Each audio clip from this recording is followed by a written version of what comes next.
boa tarde, já vamos começar. Daqui a 3 minutinhos a gente vai estar iniciando o nosso Café com Fé de hoje.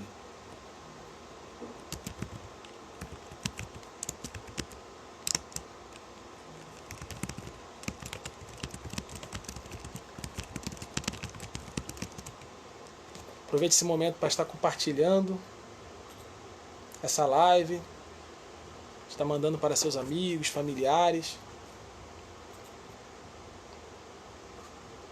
para estarmos levando aí esperança para o maior número de pessoas, estamos levando palavras de vida, palavra da verdade para o maior número de pessoas.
Daqui a 2 minutinhos a gente inicia.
Vamos começar adorando a Deus através de um cântico.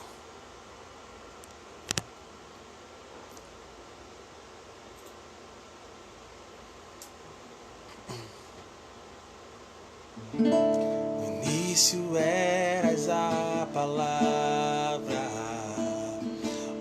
com Deus o Altíssimo.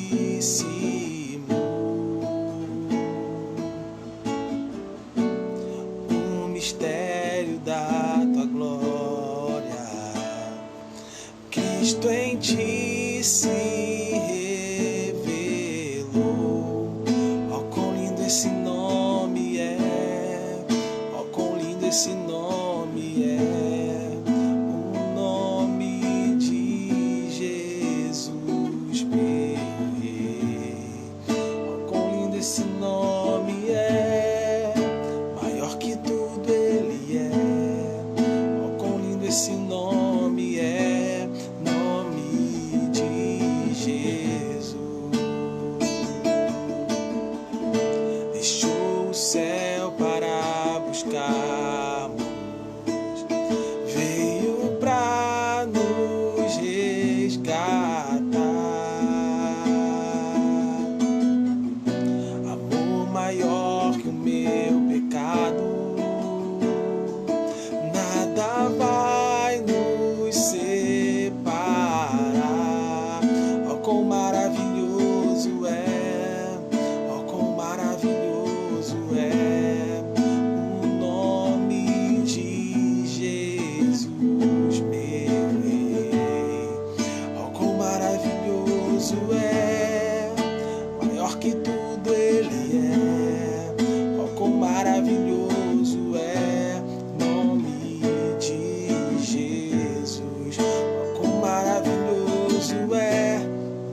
ressuscitaste, vivo está. És invencível, inigualável, hoje pra sempre reinarás. Teu é o reino, tu é a glória, acima de todo nome estás. Poderoso esse nome é, poderoso esse nome é, o nome de Jesus, meu Rei. Poderoso esse nome é, mais forte que tudo é. Poderoso esse nome é, nome de Jesus. És invencível, inigualável, hoje pra sempre reinarás. Teu é o reino, tu é a glória, acima de todo nome estás. Poderoso esse nome é, poderoso esse nome é, o nome de Jesus, meu Rei. Poderoso esse nome é, mais forte que tudo é. Poderoso esse nome é, nome de Jesus. Poderoso esse nome é, nome de Jesus. Poderoso esse nome é, mais forte que tudo é. Poderoso esse nome é, nome de Jesus.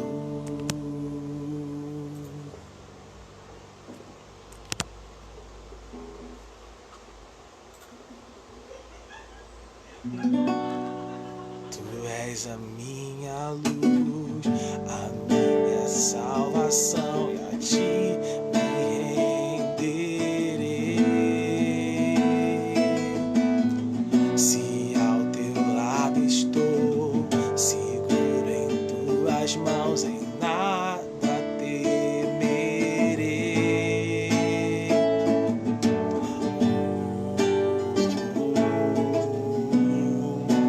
Tu és santo, ó Senhor.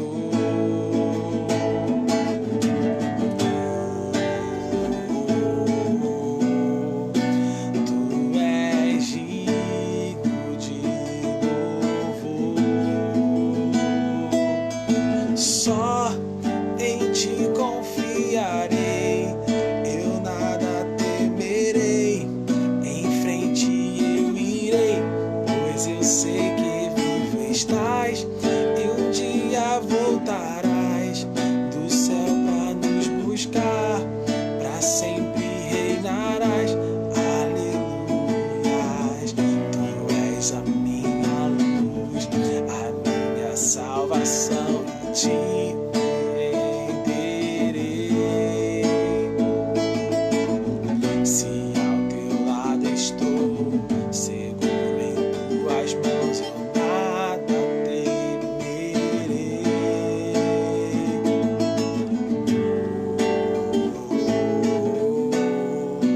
Tu és santo, ó Senhor.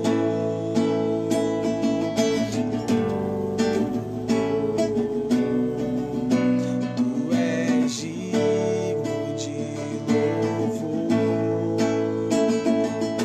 Só em ti confiarei, eu nada temerei.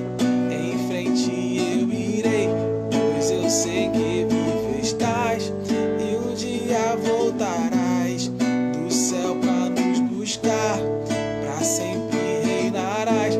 Aleluia. Só em ti confiarei, eu nada temerei. Em frente eu irei,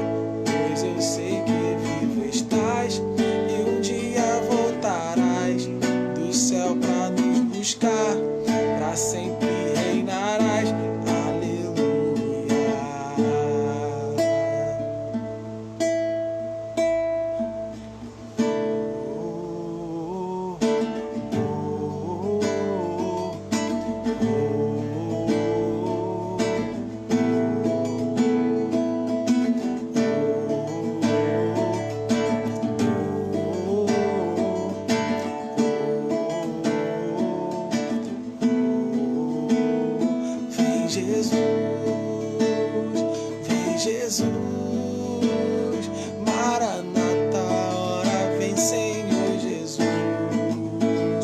vem Jesus, vem Jesus, Maranata, hora vem Senhor Jesus, vem Jesus, vem Jesus, Maranata, hora vem Senhor Jesus, vem Jesus, vem Jesus, Maranata, hora vem Senhor Jesus.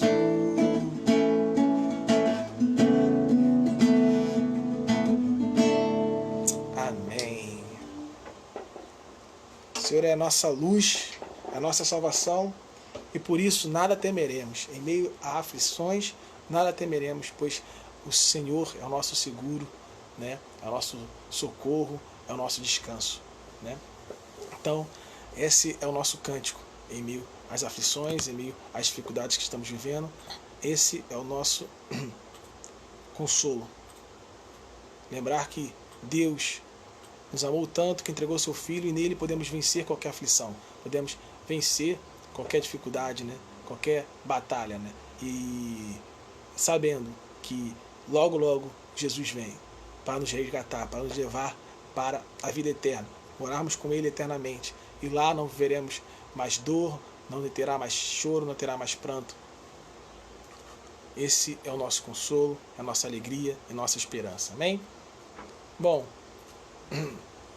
a Igreja Batista Central em Duque de Caxias tem trabalhado duro, né, em meio à pandemia, né, mais do que nunca, para estarmos trazendo aí palavras de esperança, palavras de conforto, palavras de vida, né, compartilhando aí a palavra da cruz com o maior número de pessoas, né. Então fique ligado nas atividades, né. Segunda-feira a gente tem tido lives, né, trazendo pessoas de fora para estar conversando com a gente sobre os assuntos relevantes, né, para a nossa vida. Essa semana agora, ontem no caso, a gente conversou sobre música, né, a importância da música na vida do cristão, a importância da música na liturgia eclesiástica, enfim. A importância da música como um todo, né? Tirando algumas dúvidas aí pertinentes à área da música. Pode ouvir música secular, não pode? Qual é a diferença de música secular para música cristã? Enfim, a gente trabalhou alguns assuntos. Se você perdeu, você pode estar verificando lá como que foi lá no próprio Instagram da igreja @ibc_caxias. Você pode estar entrando lá, segue a nossa página no Instagram. A gente tem trabalhado bastante coisa no Instagram, né? Então você pode ver lá como que foi e tal, se você perdeu. E também você tem uma segunda opção, nosso canal do YouTube, Igreja Batista Central em Duque de Caxias. Lá a gente está compartilhado aí os vídeos que a gente tem trabalhado durante a semana, a gente tem publicado lá, né, os cultos coletivos, os cafés com fé, né, e as lives, né. Às sexta-feiras também tem tido live com o pastor Márcio Lacerda, né. Diariamente tem tido o nosso café com fé às 4 horas da tarde, quarta-feira à noite, domingo à noite temos o nosso culto coletivo noturno, e também em breve teremos o nosso congresso da família. Então fique ligado aí nas atividades da Igreja Batista Central em Duque de Caxias, que tem trabalhado aí para trazer palavra de vida e palavra de esperança para a sua vida. Amém? Nossa exposição dessa tarde vai ser em Salmo 3. Os irmãos podem abrir a Bíblia, se quiser pegar um caderno para fazer as suas anotações, fique à vontade, tá bom? Vai ser uma pregação expositiva em Salmo de número 3, vamos trabalhar ele todo, tá bom? Esqueci de pegar minha água, mas não tem problema não. Aqui em casa não tem alguém para trazer um copo d'água, né, quando a gente vai pregar.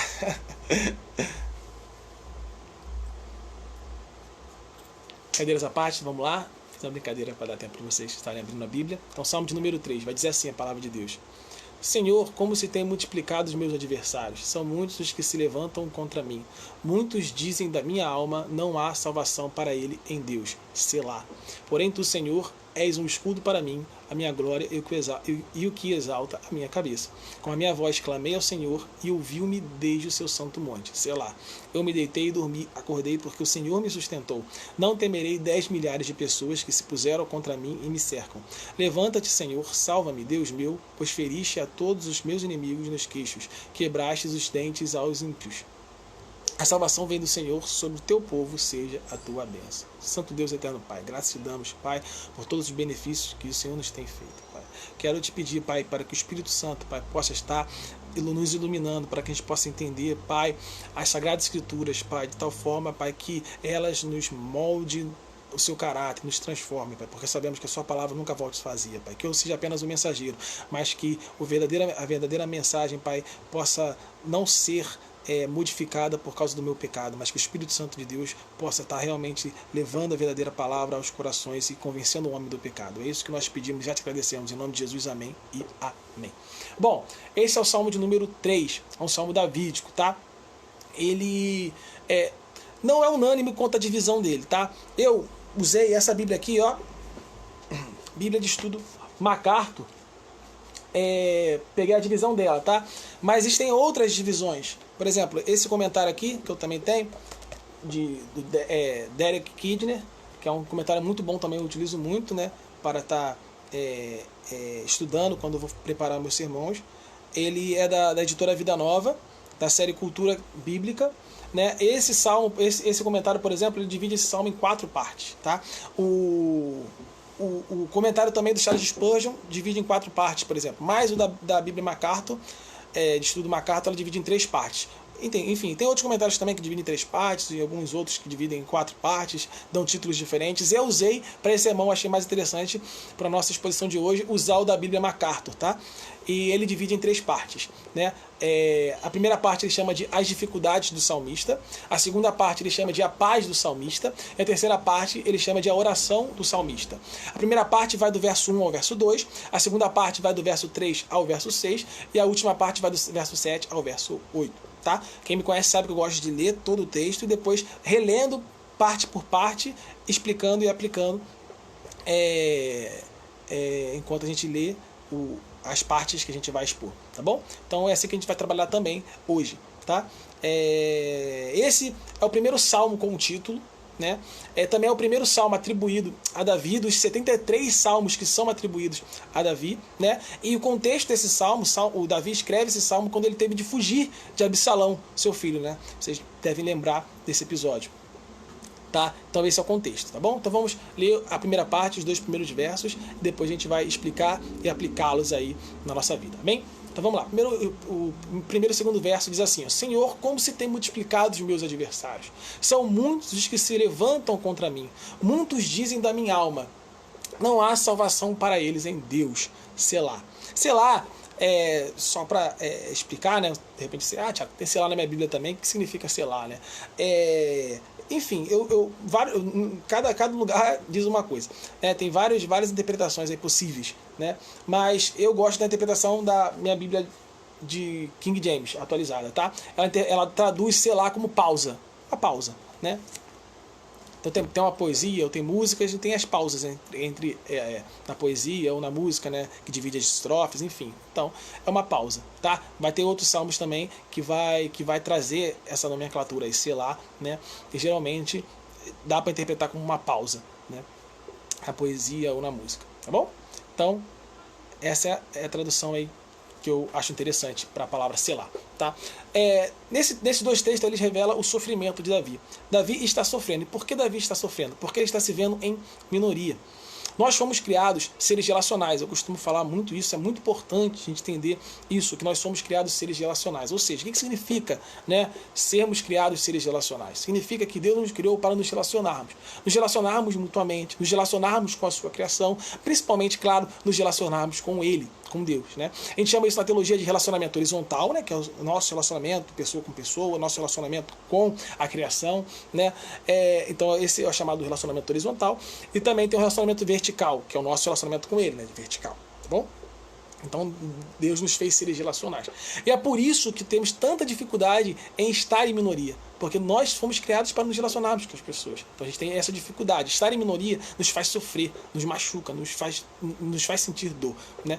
E quantas vezes, né, para não estarmos em minoria, a gente acaba abrindo mão de princípios, né? A gente acaba pecando, muitas vezes, né, para não estarmos em minoria. Se você nunca viveu isso, provavelmente você já viu pessoas aí você já viu pessoas, né, que já viveu esse tipo de situação, que para não estar em minoria acabou abrindo mão de princípios ou se submetendo a coisas que não se submeteria em uma situação normal. Tudo isso para quê? Para se sentir incluído naquele meio, né? Quem me conhece sabe que eu gosto muito de apologética, né? Uma área da teologia, né, que significa a defesa da fé. Então, eu gosto muito de apologética. Na apologética a gente discute muito, né? Uma das questões que a gente discute que é relevante para a nossa discussão aqui de hoje, para a nossa conversa aqui de hoje, esse bate-papo que estamos tendo, né? Inclusive é bem importante relembrar que isso aqui é um bate-papo. Então, se vocês quiserem fazer algum comentário, enfim, fica à vontade para estar compartilhando aí sua experiência ou tirar alguma dúvida. E a gente vai tentar bater esse papo aqui, né? Para isso que serve os comentários e eu vou estar tentando ler, enfim, à medida do possível, trabalhando com vocês, tá bom? Então, é um bate-papo mesmo, tá? E na apologética é muito relevante, né, a discussão, por exemplo, né, que é também relevante para a nossa discussão aqui, né, o motivo, né, de um grande número de jovens, principalmente, né, claro, como exemplo, né, perderem a fé na universidade, por exemplo, quando adentram esse meio acadêmico, né. E sempre quando começa a discutir sobre isso, né, sobre por que, afinal de contas, os jovens, quando vão para a universidade, muitos jovens acabam perdendo a fé, né? Eu sou universitário, né, e eu vejo isso muito acontecendo, né, e sempre que eu discuto isso, né, sempre aparecem dois motivos, né? O primeiro, claro, né, o que logo vem à tona é que a gente entende que para esses jovens terem perdido a fé é porque eles não tinham uma fé bem fundamentada. Esse é o primeiro motivo. Mas o segundo motivo que logo vem à tona, né, é que eles se submeteram a esse tipo de situação, eles acabaram perdendo a sua fé. Por quê? Porque eles abriram mão para fazer parte daquele meio. Quando você adentra no ambiente universitário, você fatalmente se deparará com alguns convites, né? Alguns convites para estar em locais inadequados, para fazer coisas inadequadas, e muitas vezes, se você não se submeter, não ceder a esses convites, você vai acabar sendo excluído ali, não se sentindo incluído naquele meio, né? E na universidade, né, principalmente, a gente muitas vezes precisa fazer trabalho em grupo, precisa de ter amigos para ajudar ali, né, na vivência universitária. Então, por causa dessas pressões, né, de nos relacionarmos tanto de nós mesmos quanto da própria universidade, ter amigos ali para te ajudar ali com algumas questões, alguns deveres, algumas matérias que são mais difíceis, ou para fazer trabalhos em grupos, você acaba se submetendo a algumas situações para você poder se sentir incluído naquele meio e poder, né, se beneficiar desse relacionamento nessa jornada universitária. Então as pessoas acabam muitas vezes cedendo a esses convites e acabam perdendo a sua fé, né? Então, o que eu quero dizer com isso, né? Que dói você estar sozinho, né? Dói tanto que muitas vezes você, para não sentir essa dor, você acaba, né, abrindo mão de princípios, né? Submetendo a esse tipo de coisa, né? Para você ver o tamanho da dor, né? Que você acaba tendo caso você esteja sozinho, né? Caso você se sinta só, caso você se sinta em minoria, né? Então vocês imaginam a dor de Davi. Imagine a dor de Davi, né? Se sentindo em minoria, cada vez mais em minoria, né? Porque ele não se via só em minoria. O texto diz que ele via essa minoria diminuindo cada vez mais em relação àqueles que se levantavam contra ele. Ou seja, Davi ele estava se sentindo cada vez mais sozinho, cada vez mais só. Né? E a solidão é algo terrível, né? A gente tem visto o mal que a solidão faz nos dias de hoje, né? Com as doenças psicológicas que são acarretadas pela solidão, que as pessoas se sentem só, diversos males psicológicos que a gente tem visto nas pessoas por se sentirem só. A solidão é algo muito ruim. Quantas pessoas não vemos sofrendo por se sentir só, né? E ainda por cima, a gente vive em uma sociedade que é cada vez mais individualista, né? Que prega que devemos pensar cada vez mais em nós mesmos. Devemos colocar a gente acima de tudo e acima de todos, né? Essa sociedade que a gente vive, você provavelmente já ouviu discursos como esse, pense no eu, pense no eu, pense no eu. Essa é a sociedade que a gente vive, uma sociedade individualista. Mas a Igreja de Cristo, ela precisa ser diferente. A Igreja de Cristo precisa ser acolhedora. A Igreja de Cristo ela precisa ser presente. A primeira reflexão que eu quero trazer para os irmãos nessa tarde é: você tem sido presente na vida das pessoas que Deus colocou na sua vida? Você tem sido acolhedor com as pessoas que Deus colocou em sua vida? Você tem sido igreja? Você tem representado a sua igreja? Você tem feito parte da igreja invisível de Cristo? Agindo como parte do corpo de Cristo? Essa é a primeira reflexão que eu quero te trazer para você estar refletindo. Precisamos ser presentes, precisamos ser acolhedores. Esse é o papel da igreja.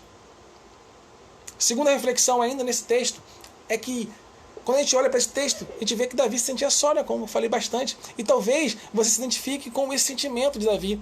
Talvez você, assim como Davi, esteja se sentindo sozinho. E se você está se sentindo sozinho, assim como Davi se sentiu, eu quero te deixar um texto. Romanos 11, do verso 1 ao verso 4. Romanos 11, verso 1 ao verso 4. Vai dizer assim a palavra de Deus. Digo, pois, porventura rejeitou Deus o seu povo?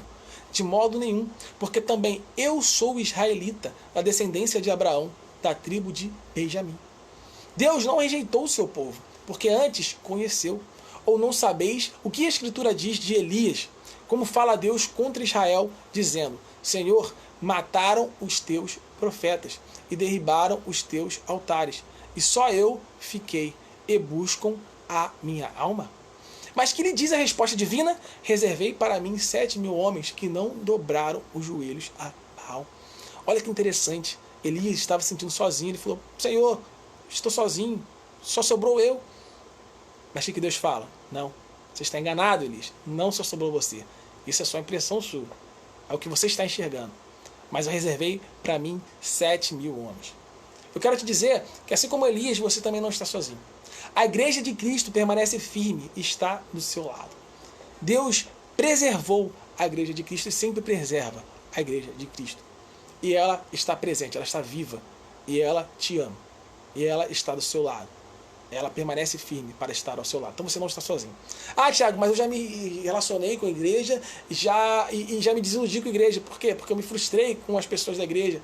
Eu participei de várias igrejas, eu fui membro de alguma igreja e não fui bem acolhido, não fui bem aceito. A primeira coisa que você tem que entender é que na teologia a gente divide a igreja em dois tipos. Igreja visível e igreja invisível. O que é a igreja visível?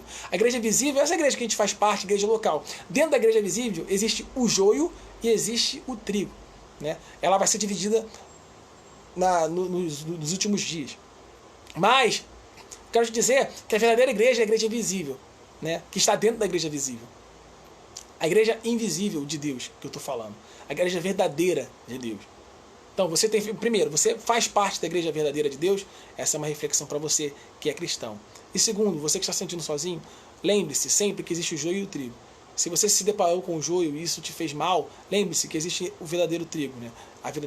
O verdadeiro cristão, a verdadeira igreja. E essa igreja sim está do seu lado, é acolhedora e é presente. Não se sinta só, porque Deus preserva a sua igreja e ela quer se relacionar contigo. Ela quer ter comunhão contigo, assim como ter comunhão com a igreja, com o próprio Deus, né? E principalmente, claro, Deus está com você. Deus, ele jamais desampara os seus. Então nunca se sinta sozinho, porque Deus não desampara os seus. Olha que interessante, Davi ele foi abandonado pelo povo dele. Davi foi traído pelo filho. Davi foi caluniado. E assim como Davi, estamos sujeitos a esse tipo de coisa em vida. Por quê? Porque a gente vive em um mundo que é corrompido pelo pecado. E ser traído pelas pessoas que a gente confia, pelas pessoas que a gente gosta, é pior ainda, dói muito. Mas eu quero te dizer, ainda que os seus te abandonem, ainda que a sua família, ainda que seus amigos te abandonem, seus amigos, né, te abandonem, Deus jamais te abandona. E a verdadeira igreja de Cristo também não te abandona. Também está contigo, está presente e quer se relacionar contigo. Bom? Então, mas agora a grande questão é, como que Davi, mediante a situação, reagiu? Como que Davi reagiu? Como que o salmista reagiu ao momento que ele estava vivendo? A gente vai ver nos próximos 4 versículos, que é a segunda parte da nossa exposição, tá bom? Então vamos ler. Salmo 3, do verso 3 ao verso 6, vai dizer: Porém, tu, Senhor, és um escudo para mim, a minha glória e o que exalta a minha cabeça. Com a minha voz clamei ao Senhor e ouviu-me desde o seu santo monte. Selá. Eu me deitei e dormi, acordei, porque o Senhor me sustentou. Não temerei 10 milhares de pessoas que se puseram contra mim e me cercam. Olha só que interessante. A aflição de Davi o levou ao quê? A buscar refúgio em Deus. O que as aflições te levam a fazer? Quero te dizer que a Bíblia diz que no mundo nós teremos o quê? Aflições. Então as aflições, elas chegam, tá? Elas vão chegar, né? Tanto para os ímpios quanto para os justos em Cristo. Então qual é a diferença, Tiago? Qual a diferença entre o justo em Cristo e os ímpios? A diferença é como nós agimos mediante as aflições. Quando você se torna um cristão, as aflições elas não cessam. Talvez você achou por algum motivo que quando se tornasse um cristão as aflições cessariam, ou alguém te disse que as aflições cessariam, mas não é verdade isso. Na verdade, quando nós nos tornamos cristãos, a verdade é que as aflições podem até mesmo piorar em algumas situações. Mas eu quero te dizer que é o seguinte, as aflições elas podem não mudar, elas podem não cessar, mas há uma coisa que muda quando você se torna um cristão: o seu comportamento mediante a ela. Sabe o que muda quando você se torna um cristão? A sua forma de ver as aflições muda radicalmente. O justo em Cristo, ele busca descanso no Senhor mediante as aflições. E a pergunta que fica é: você tem buscado descanso no Senhor em meio às aflições? Estamos vivendo em um período de aflições. E você tem buscado descanso no Senhor mediante esse período que estamos vivendo, as aflições que estamos vivendo? Outra coisa interessante com relação às aflições é que as aflições muitas vezes elas também nos faz retomar o caminho correto. Por quê, Tiago? Olha só que interessante. Muitas vezes a calmaria da vida, a rotina da vida, a correria da vida, ela acaba ocultando o fim que estamos tomando. E a aflição acaba nos lembrando o que realmente importa. As aflições muitas vezes elas acabam nos lembrando o caminho da verdade. As aflições muitas vezes acabam nos lembrando o caminho verdadeiro, o caminho que devemos realmente tomar. Quantas vezes eu mesmo me vi sendo recolocado no caminho correto a partir de uma aflição que Deus permitiu em minha vida? Para muitos, momentos de aflições são momentos de desespero. Mas para os justos em Cristo, momentos de aflições também são momentos de oportunidade. Estamos vivendo momentos de aflições, então também estamos vivendo momentos de oportunidade. Oportunidade de quê, Tiago? Oportunidade de refletir. Você está tendo a oportunidade de aprender. Você está tendo a oportunidade de se humilhar perante o Criador. Olha que oportunidade. Aproveite o momento de aflição para refletir se de fato você tem vivido uma vida para a glória de Deus. De tal forma que quando voltarmos à normalidade, nós possamos voltar de uma forma diferente, no caminho correto, vivendo uma vida que agrade mais a Deus, que aponte mais para o Criador. Continuando a exposição, o salmista no verso 5 vai dizer assim, ó: eu me deitei e dormi, acordei porque o Senhor me sustentou. Olha que interessante, a gente pode entender esse verso de duas formas. A primeira forma é que quando estamos envoltos a problemas, as preocupações elas costumam o quê? Nos tirar o sono. Então, o salmista aqui está dizendo que descansar em Deus traz paz. De tal forma, traz paz de tal forma que as preocupações, traz paz de tal forma que os medos, elas não nos abalam mais, permitindo assim que você possa dormir em paz. Então, se as preocupações têm te tirado o sono, descanse em Deus e Ele te trará paz. Uma segunda forma de a gente ver esse verso é que o salmista fala que dormiu, mas esse sono ele não foi o sono eterno, ou seja, ele acordou. O salmista aqui não está morto, porque ele não está morto. O salmista aqui está vivo, e por que ele está vivo? Porque Deus o sustentou. Se respiramos, é porque Deus nos sustenta. Se acordamos, é porque Deus nos sustenta. Se temos vida, é porque Deus nos sustenta. Deus é espírito pessoal, perfeitamente bom, que em santo amor guia, governa e sustenta todas as coisas. Agradeçamos a Deus pelo dom da vida. O título dessa segunda parte, né, da exposição, né, como eu falei no início, é A Paz do Salmista. Né? E por que ele dá esse título? Porque esses trechos narram exatamente isso. O descanso do salmista no Senhor. A verdadeira paz, ela não pode ser percebida na calmaria, Tiago. Por quê? Por quê, Tiago? Porque a verdadeira paz é aquela que não se abala em meio ao caos. Então, o momento da aflição, ela acaba sendo um momento ideal para que a gente possa o quê? Analisar se de fato temos uma vida de descanso em Deus. Se temos uma vida de que Deus está no controle. Que a gente depositou nosso coração, nossa vida na mão de Deus para Ele esteja no controle. Deus está no controle de todas as coisas, mas temos entregado nossa vida nas mãos de Deus e descansado nele para que deixemos Ele governar nossa vida, estar no controle de nossas vidas, ou queremos tomar o controle a tempo todo? Esse é o momento ideal para que a gente reflita sobre esse tipo de situação. Verificarmos se temos a verdadeira paz dentro de nós. Uma coisa também que é importante nos atentarmos é que a paz que encontramos em Deus, elas não advêm de uma falsa forma de ver a vida. As coisas, elas podem sim ocorrer de uma forma que a gente não gostaria, mas a paz de Deus nos enche por sabermos que é algo que nos foi garantido na cruz, que vai além dessa vida, e também por sabermos que Deus está no controle de tudo. Para fechar essa segunda parte, no verso 6, revela como foi a postura de Davi após descansar em Deus. Olha como é a postura de Davi no verso 6. Não temerei 10 milhares de pessoas que se puseram contra mim e me cercam.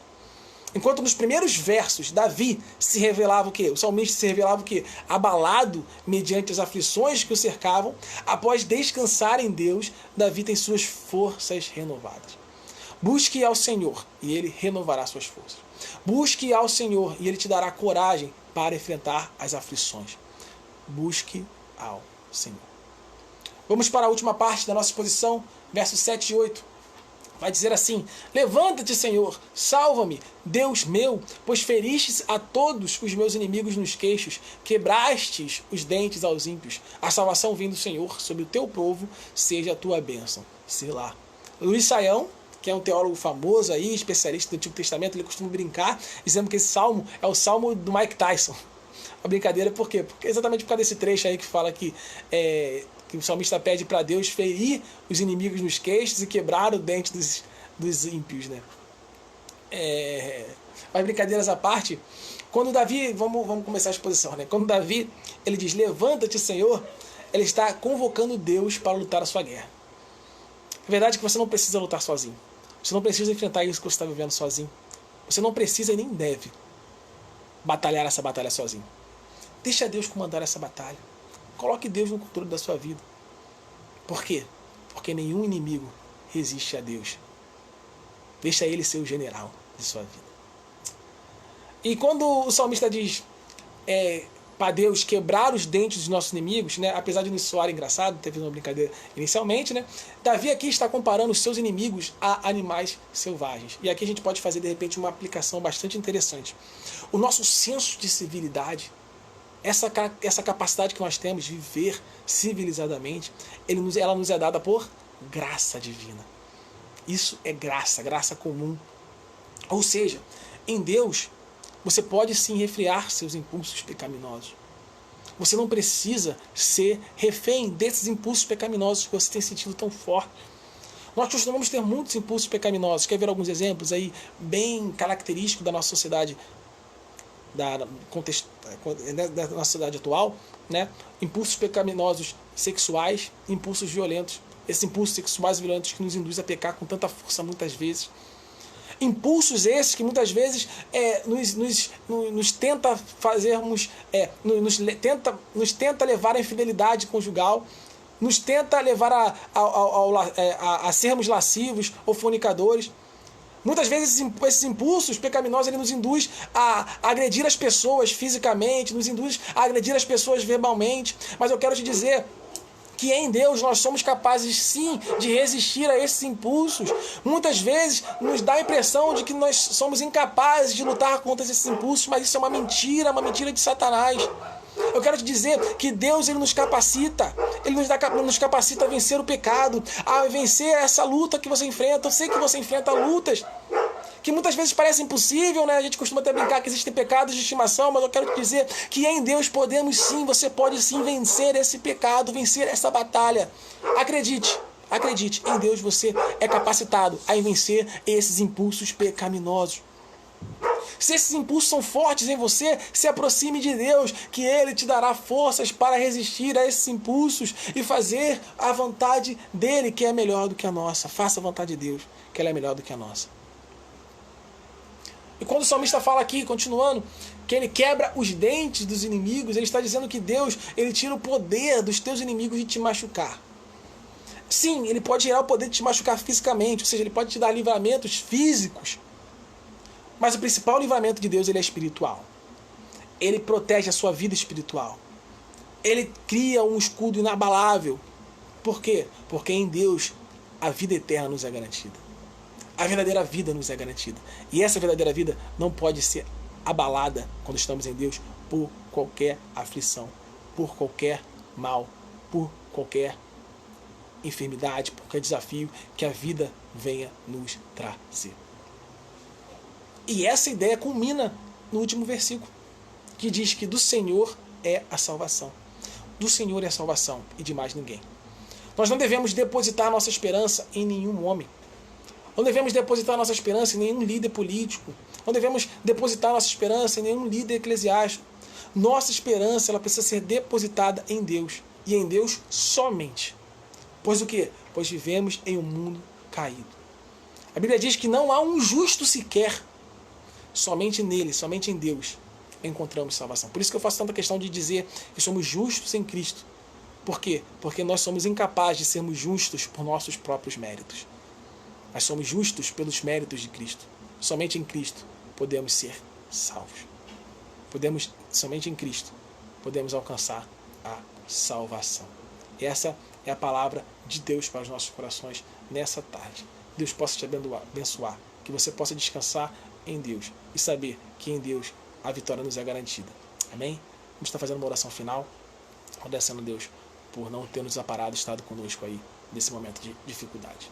Santo Deus e eterno Pai, graças te damos, Pai, queremos te agradecer pela oportunidade, Pai, de estarmos aqui, Pai, coletivamente, Pai, ainda que distantes, Pai, mas graças à tecnologia que o Senhor nos permitiu ter, né, nós estamos nos reunindo aqui, Pai, cultuando coletivamente ao seu santo nome, Pai, que é digno de todo louvor, toda glória e toda honra, Pai. Que o Senhor mantenha a sua igreja firme, Pai, não desampare sua igreja, Pai, não desampare cada um que está aqui, Pai, para que a gente possa firme, Pai, continuar nos aproximando, Pai, de quem o Senhor é, Pai, nesse processo aí de santificação, Pai, que o Senhor tem guiado, Pai, a sua igreja, Pai, que a gente possa realmente, Pai, fortalecer a nossa comunhão, Pai, e que toda essa dificuldade que tem vivido, Pai, sirva para fortalecer a sua igreja, Pai. Sabemos que vai servir, porque sabemos, Pai, que a sua palavra diz que todas as coisas cooperam para o bem daqueles que amam a Deus, Pai. A verdadeira igreja, Pai, a igreja invisível de Cristo, Pai, ela ama verdadeiramente ao Senhor, Pai.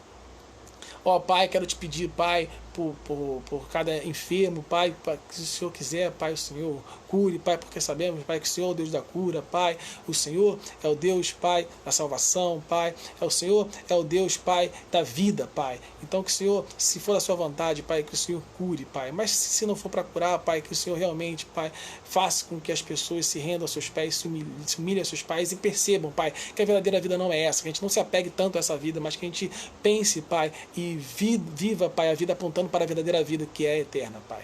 Ó, Pai, console também, Pai, os corações das famílias que perderam algum ente querido, pessoas próximas, Pai. Sabemos que esse é um momento de muita dor, a nossa família mesmo, Pai, perdi um tio há pouco tempo e doeu muito para mim, que era próximo dele, quanto minha família como um todo. Enfim, Pai, e o Senhor console também todas as famílias que estão vivendo momentos como esse, Pai, que só o Espírito Santo mesmo, Pai. São momentos que palavras são difíceis de consolar, mas sabemos que o seu Espírito Santo é capaz de consolar e trazer o verdadeiro consolo, Pai. Ó, Pai, proteja as pessoas aí que não tiveram contato com essa doença, Pai, que o Senhor possa proteger para que não venha ter contato, Pai, se for da sua vontade, Pai, e se vier a ter contato também, possa não levar às últimas consequências aí, que é a morte, Pai.